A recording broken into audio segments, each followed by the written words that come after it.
Assalamu alaikum, fam. Hope you're doing well. So, as you know, I subscribed to the American Hunter magazine. It's part of my NRA membership.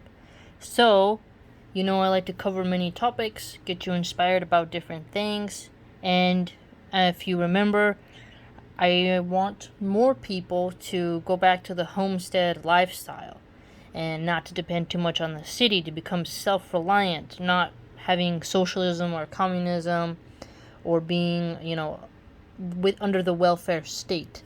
So, self-reliance is important and hunting is essential to that. So, this is some cool news that I wanted to share with you, is that Arizona bans the use of trail cameras.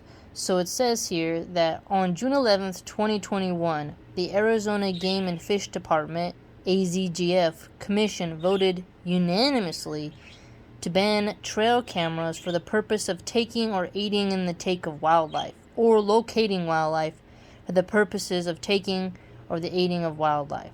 So it seems that what I got from the article was many hunters were complaining that territorial hunters were interrupting others' hunts by constantly checking on their trail cameras, which helped them to locate and track the animals, and that it really ruins the experience. It compromises the opportunities as well.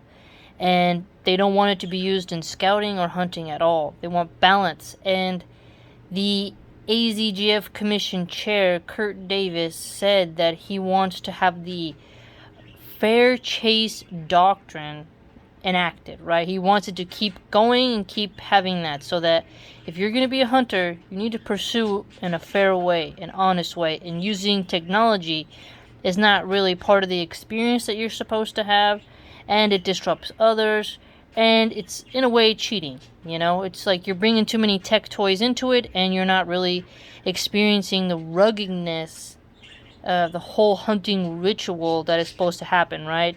People explain a lot the different feelings of going back to this sort of primal state of hunting, and the feel they get after their first shot. Young men and girls who get to participate in it really feel something and become more in tune with, keeping the environment safe, preserving the forests, keeping the creeks clean.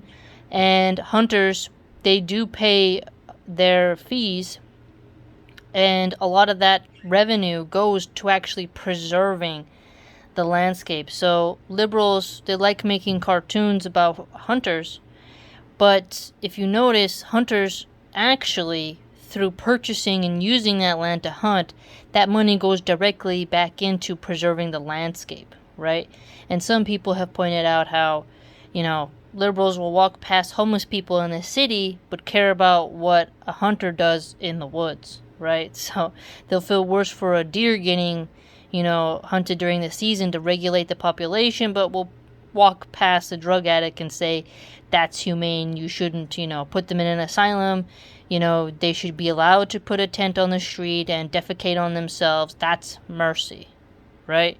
So you can see, the difference in personalities here. And reading this, use of the trail camera ban really gives me more respect for the character of the commission, that they have decided to keep it pure as they can, right?